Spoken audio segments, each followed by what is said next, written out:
ಕನ್ನಡ ನಾಡು, ಇದು ಕನ್ನಡಿಗರ ನಾಡಿಮಿಡಿತ. ಹಾಗೂ ಭಾರತ ದೇಶದಲ್ಲಿ ಅತ್ಯುತ್ತಮವಾಗಿರ್ತಕ್ಕಂಥ ಪ್ರಶಸ್ತಿಯನ್ನು ತೆಗೆದುಕೊಂಡು ಬಂದಿರತಕ್ಕಂಥ ವಿದ್ಯಾರ್ಥಿಗಳ ಕರ್ನಾಟಕ ರಾಜ್ಯ ವಿಜ್ಞಾನ ಸಂಸ್ಥೆಗಳ ಪರಿಷತ್ ಜಿಲ್ಲಾ ಘಟಕ ಬಳ್ಳಾರಿ ಇಂದ ಇಂದು ನಾವು ವಿಶ್ವ ದಾಖಲೆಯ ರಾಜ್ಯ ಮಟ್ಟದ ಪ್ರಥಮ ಟೆಲಿಸ್ಕೋಪ್ ತರಬೇತಿ ಶಿಬಿರ 2005ರಲ್ಲಿ ಬಳ್ಳಾರಿ ಜಿಲ್ಲೆಯಿಂದ ಒಟ್ಟು 7 ಯುವ ವಿಜ್ಞಾನಿಗಳನ್ನು ನಾವು ತಯಾರಿಸಿ ಮಾಡಿಸಿದ್ದೀವಿ. ಆ ವಿಜ್ಞಾನಿಗಳು 8ನೇ ತರಗತಿ, 9ನೇ ತರಗತಿ ಮತ್ತು 10ನೇ ತರಗತಿ ಓದ್ತಕ್ಕಂಥ ವಿದ್ಯಾರ್ಥಿಗಳು. ಈ ವಿದ್ಯಾರ್ಥಿಗಳು ಯಾವ ರೀತಿ ಟೆಲಿಸ್ಕೋಪ್ ತಯಾರು ಮಾಡಬೇಕು, ಟೆಲಿಸ್ಕೋಪ್ನಿಂದ ಉಪಯೋಗಗಳೇನು, ಅದರಲ್ಲಿ ಏನೇನು ವಸ್ತುಗಳನ್ನು ನಾವು ಬಳಸ್ತೀವಿ, ಆ ಬಳಸ್ತಕ್ಕಂಥ ವಸ್ತುಗಳು ನಾವು ಖರೀದಿ ಮಾಡಿಲ್ಲ, ಅದೇ ವಿದ್ಯಾರ್ಥಿಗಳಿಂದೇ ತಯಾರು ಮಾಡಿಸಿದ್ದೀವಿ. ಕಾನ್ಕೇವ್ ಲೆನ್ಸ್, ಕಾನ್ವೆಕ್ಸ್ ಲೆನ್ಸ್, ಟೆಲಿಸ್ಕೋಪ್ನಲ್ಲಿ ಬರ್ತಕ್ಕಂಥ ಉಪಕರಣಗಳು, ಇವುಗಳ ಉಪಯೋಗಗಳೇನು, ಯಾವ ಕಾರಣಕ್ಕೆ ಇದನ್ನು ಬಳಸ್ತಿದ್ದೀವಿ. ಬಾಹ್ಯಾಕಾಶದ ಸಂಸ್ಥೆಯ ಇಸ್ರೋ ಕಂಪನಿಯ ಮಾಜಿ ಅಧ್ಯಕ್ಷರಾಗಿರ್ತಕ್ಕಂಥ AS ಕಿರಣ್ ಕುಮಾರ್ ಸಾರು ಅವರೇ ಅವರ ಮಾರ್ಗದರ್ಶನದಲ್ಲಿ ಮತ್ತು ಕಿಶೋರ್ ನಿಮಗೆ ಕೊಟ್ಟರು ಸತೀಶ್ ಅಂತಕ್ಕಂಥವ್ರು ಇವರಿಗೆ ಬಹಳಷ್ಟು ಕಷ್ಟಪಟ್ಟಿದ್ದಾರೆ. 150 ವಿದ್ಯಾರ್ಥಿಗಳಿಗೆ ಹಗಲು ರಾತ್ರಿ ಅಂದಂಗೆ ಸತೀಶ್ ಅವರು ಇವರಿಗೆಲ್ಲ ಮಾರ್ಗದರ್ಶನ ನೀಡಿದ್ದಾರೆ. ಇವ್ರ ಹತ್ರನೇ ಕುಂತ್ಕೊಂಡು how to prepare the telescope ಅಂತಕ್ಕಂಥ ಒಂದು ಹೇಳಿದ್ದಾರೆ. ಆ ವಿಜ್ಞಾನಿಗಳನ್ನು ನಾವು ಇಲ್ಲಿ ಕರೆಸ್ತಾ ಇದ್ದೀವಿ. ಅದೇ ರೀತಿ ನಮ್ಮ ರಾಜ್ಯ ಮಟ್ಟದ ರಾಜ್ಯಾಧ್ಯಕ್ಷರಾಗಿರ್ತಕ್ಕಂಥ ಹುಲಿಕಲ್ ನಟರಾಜ್ ಸಾರು ಈ ಒಂದು ಶ್ರಮ 3 ತಿಂಗಳಿಂದನೂ ಪ್ರಯತ್ನ ಮಾಡಿದ್ದಾರೆ. ಅದೇ ರೀತಿ ಬಳ್ಳಾರಿಯಿಂದ ನಾನು ಆರ್ಚನ್ ಚನ್ನಬಸವಾಮಿಯಾದ ಜಿಲ್ಲಾಧ್ಯಕ್ಷ. ಈ ಎಲ್ಲ ನಮಗೆ ಏನೇ ಕಷ್ಟಪಟ್ಟರು ನಮಗೆ ಯಶಸ್ಸನ್ನು ತಂದುಕೊಟ್ಟಿರತಕ್ಕಂಥ ವಿದ್ಯಾರ್ಥಿಗಳಿಗೂ, ಪೋಷಕರಿಗೂ ಹಾಗೂ ಶಿಕ್ಷಕರಿಗೂ ನಾನು ಈ ಮೂಲಕ ಧನ್ಯವಾದಗಳನ್ನು ಅರ್ಪಿಸುತ್ತಿದ್ದೇನೆ. ಧನ್ಯವಾದಗಳು. Namaste everyone. I am Jagvi Dias of Class 9 SK International School, Bellary.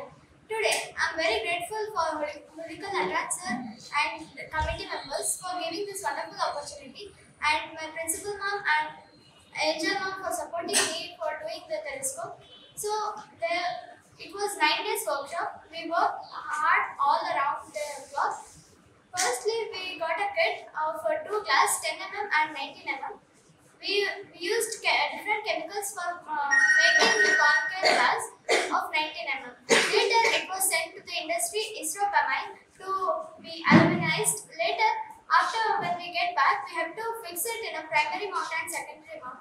Primary mount will be set at the bottom and the secondary mount will be set at the top. Later, we have to do the collimation. Collimation is the process where we arrange everything to check and see the planets or other celestial bodies. Thank you. ಎಲ್ಲರಿಗೂ ನಮಸ್ಕಾರಗಳು. ನನ್ನ ಹೆಸರು ಶಿವಕುಮಾರ್. ನಾನು ಮೈಲಾಪುರ ಗ್ರಾಮದ ಸಿರುಗುಪ್ಪ ತಾಲೂಕು, ಬಳ್ಳಾರಿ ಜಿಲ್ಲೆಯವ. ನಾನು Vivekananda public ಶಾಲೆಯಲ್ಲಿ ಓದುತ್ತಿದ್ದೇನೆ. ಮೊದಲನೆಯದಾಗಿ ಡಾಕ್ಟರ್ ಹುಲಿಕಲ್ ನಟರಾಜ್ ಸರ್ ಅವರಿಗೆ ನಾನು ವಂದನೆಗಳನ್ನು ಸಲ್ಲಿಸುತ್ತೇನೆ. ಇಂತಹ ಅವಕಾಶವನ್ನು ಕಲ್ಪಿಸಿಕೊಟ್ಟ ಅವರಿಗೆ ತುಂಬು ಹೃದಯದ ಧನ್ಯವಾದಗಳು.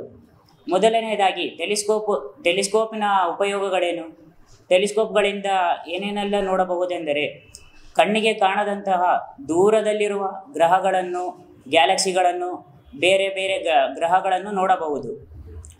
ಟೆಲಿಸ್ಕೋಪನ್ನು ಹೇಗೆ ತಯಾರಿಸಬೇಕೆಂದರೆ, ಮೊದಲನೇದಾಗಿ ಅವರು ನಮಗೆ ಒಂದು ಕಿಟ್ ಕೊಟ್ಟಿರ್ತಾರೆ.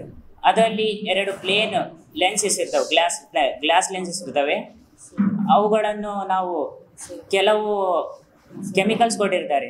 Silicon carbide 100, silicon carbide 120, silicon carbide 150, silicon carbide 180, silicon carbide 220, aluminium oxide 400, aluminium oxide 600, aluminium oxide 800, aluminium oxide 1000, aluminium oxide 1200, cerium oxide, red oxide ಅಂತ ಕೆಮಿಕಲ್ ಕೊಟ್ಟಿರ್ತಾರೆ. ಮೊದಲು ಪ್ರಾಸೆಸ್ ಏನಂದರೆ ರಫ್ ಗ್ರೈಂಡಿಂಗ್. ಫಸ್ಟ್ ಒಂದು ಬೇಸ್ ಪ್ಲೇಟ್ ಕೊಟ್ಟಿರ್ತಾರೆ. ಅದರ ಮೇಲೆ 10 mm ಗ್ಲಾಸನ್ನು ಇಟ್ಟು ಸ್ವಲ್ಪ ಪ್ರಮಾಣದಲ್ಲಿ ಸಿಲಿಕಾನ್ ಕಾರ್ಬೈಡ್ 100 ಹಾಕಿ ಸ್ವಲ್ಪ ನೀರನ್ನು ಹಾಕಿ ಉಜ್ಜಬೇಕು. ಅದು ಆ ಪ್ರಾಸೆಸನ್ನು ಎಷ್ಟು ಬಾರಿ ರಿಪೀಟ್ ಮಾಡಬೇಕಂದ್ರೆ ಆ ಬಾಕ್ಸ್ ಖಾಲಿ ಆಗೋತನ ರಿಪೀಟ್ ಮಾಡಬೇಕು. ಎರಡನೇ ಬಾರಿ ಸಿಲಿಕಾನ್ ಕಾರ್ಬೈಡ್ 120 ಯೂಸ್ ಮಾಡಬೇಕಾದ್ರೆ ಆ ಬೇಸ್ ಪ್ಲೇಟು ಲೆನ್ಸಸ್ಗಳನ್ನು ಕ್ಲೀನಾಗಿ ತೊಳೆದು ಆಮೇಲೆ ಯೂಸ್ ಮಾಡಬೇಕು. ಕ್ಲೀನಾಗಿ ತೊಳೆದು ಯೂಸ್ ಮಾಡಲಿದ್ರೆ ಆ ಗ್ಲಾಸಸ್ಗಳು ಸ್ಕ್ರ್ಯಾಚಸ್ ಆಗ್ತವೆ. ನೆಕ್ಸ್ಟು ಫೈನ್ ಗ್ರೈಂಡಿಂಗಲ್ಲಿ ಸೇಮ್ ಇದೇ ಥರ ಎಲ್ಲ ಕೆಮಿಕಲ್ಗಳು ಒಂದೊಂದೇ ಆಗಿ ಯೂಸ್ ಮಾಡಬೇಕು. ಪಾಲಿಷಿಂಗಲ್ಲಿ ಸೆರಿಯಮ್ ಆಕ್ಸೈಡ್ ಅಂತ ಬರುತ್ತೆ, ಅದು ಸ್ವಲ್ಪ ಗ್ಲೌಸ್ ಹಾಕ್ಕೊಂಡು ಯೂಸ್ ಮಾಡಬೇಕು, ಅದು ಸ್ವಲ್ಪ ಡೇಂಜರ್ ಇರುತ್ತೆ. ತದನಂತರ ರೆಡ್ ಆಕ್ಸೈಡು, ಅದರಿಂದ ಮಾಡಿದ ನಂತರ ಗ್ಲಾಸ್ ಎಲ್ಲ ಟ್ರಾನ್ಸ್ಪರೆಂಟ್ ಆಗಿ ಕ್ಲಿಯರ್ ಆಗಿ ಕಾಣಿಸುತ್ತೆ. ಇದು ಎಲ್ಲ ಪ್ರಾಸೆಸ್ ಮುಗಿದ ಮೇಲೆ 2 ಲೆನ್ಸಸ್ ಕ್ರಿಯೇಟ್ ಆಗ್ತವೆ, ಒಂದು ಕಾನ್ಕೇವ್ ಒಂದು ಕಾನ್ವೆಕ್ಸ್. ನಮಗೆ ಬೇಕಾಗಿರೋದು ಕಾನ್ಕೇವ್ ಲೆನ್ಸನ್ನು ತಯಾರಾದ ಮೇಲೆ ಅದನ್ನು ಇಂಡಸ್ಟ್ರಿಗೆ ಕಳಿಸಿ ಅಲ್ಯೂಮಿನಿಯಮೈಸೇಷನ್ ಅಂತ ಮಾಡಿಸ್ತೀವಿ. ಅಂದರೆ ಅದು ಕಾನ್ಕೇವ್ ಲೆನ್ಸ್ ಆಗಿರುತ್ತಲ್ಲ, ಅದ್ರ ಮೇಲೆ ಒಂದು ಅಲ್ಯೂಮಿನಿಯಂ ಕೋಟಿಂಗ್ ಮಾಡ್ತೇವೆ, ಅದರಿಂದ ಅದು ಮಿರರ್ ಆಗಿ ಕನ್ವರ್ಟ್ ಆಗುತ್ತೆ. ನಾವು ಟೆಲಿಸ್ಕೋಪ್ ಮಾಡಬೇಕಾದ್ರೆ ಫಸ್ಟು ಒಂದು ಪ್ರೈಮರಿ ಮೌಂಟ್, ಒಂದು ಸೆಕೆಂಡರಿ ಮೌಂಟ್, ಫೈಂಡರ್ ಸ್ಕೋಪ್, ಫೋಕಸರ್ ಅಂತ ಬರುತ್ತೆ. ಅದು ಪ್ರೈಮರಿ ಮೌಂಟಲ್ಲಿ ಆ ಮಿರರನ್ನು ಇಟ್ಟು ಟೆಲಿಸ್ಕೋಪ್ ಹಿಂದಿನ ಭಾಗದಲ್ಲಿ ಫಿಕ್ಸ್ ಮಾಡಬೇಕು. ಆಮೇಲೆ ನೆಕ್ಸ್ಟ್ ಸೆಕೆಂಡರಿ ಮಿರರ್, ಅದರ ಮೇಲೆ ಒಂದು ಕನ್ನಡಿ ಕೊಟ್ಟಿರ್ತಾರೆ, ಅದನ್ನು ಅಂಟಿಸಿ ಅದನ್ನು ಮುಂದಿನ ಭಾಗದಲ್ಲಿ ಅಂಟಿಸಬೇಕು. ಆಮೇಲೆ ಒಂದು ಫೈಂಡರ್ ಸ್ಕೋಪ್ ಅಂತ ಬರುತ್ತೆ. ಅದರ ಯೂಸ್ ಏನಂದರೆ, ನಾವು ಡೈರೆಕ್ಟಾಗಿ ಟೆಲಿಸ್ಕೋಪಲ್ಲಿ ನೋಡಿದರೆ ಅದು ಏನು ಕಾಣೋದಿಲ್ಲ. ಫಸ್ಟು ಫೈಂಡರ್ ಸ್ಕೋಪಲ್ಲಿ ನೋಡಿ ಆಮೇಲೆ ಟೆಲಿಸ್ಕೋಪಲ್ಲಿ ನೋಡಿದ್ರೆ ನಮ್ಗೆ ಕಾಣುತ್ತೆ. ಫೋಕಸರ್ ಅಂತ ಬರುತ್ತೆ ಒಂದು, ಅದರಲ್ಲಿ ನಾವು ಒಂದು ಐ ಪೀಸ್ ಇಟ್ಟಿರ್ತೀವಿ. ಐ ಪೀಸ್ ಇಡೋ ಕಾರಣ ಏನಂದರೆ, ಅದು ಸ್ವಲ್ಪ ಝೂಮ್ ಆಗೋದಕ್ಕೆ, ಜಾಸ್ತಿ ಝೂಮ್ ಮಾಡೋದಕ್ಕೆ, ಕಡಿಮೆ ಮಾಡೋದಕ್ಕಾಗಿ ಅದನ್ನು ಯೂಸ್ ಮಾಡ್ತೀವಿ. ಆಮೇಲೆ ಕಾಲಿಮೇಷನ್ ಅಂತ ಒಂದು ಪ್ರಾಸೆಸ್ಸು. ಕಾಲಿಮೇಷನ್ ಎಷ್ಟು ಇಂಪಾರ್ಟೆಂಟ್ ಅಂದರೆ ಅಷ್ಟು ಇಂಪಾರ್ಟೆಂಟು. ಅದಿಲ್ಲ ಅಂದರೆ ಯಾವ ಗ್ರಹ ಏನು ಕಾಣೋದಿಲ್ಲ ಅದರಲ್ಲಿ. ಟೆಲಿಸ್ಕೋಪ್ನ ಹಿಂದಿನ ಭಾಗದಲ್ಲಿ 3 ಸ್ಕ್ರೂಸ್ ಕೊಟ್ಟಿರ್ತಾರೆ, ವಿಂಗ್ ನಟ್ಸ್ ಅಂತ.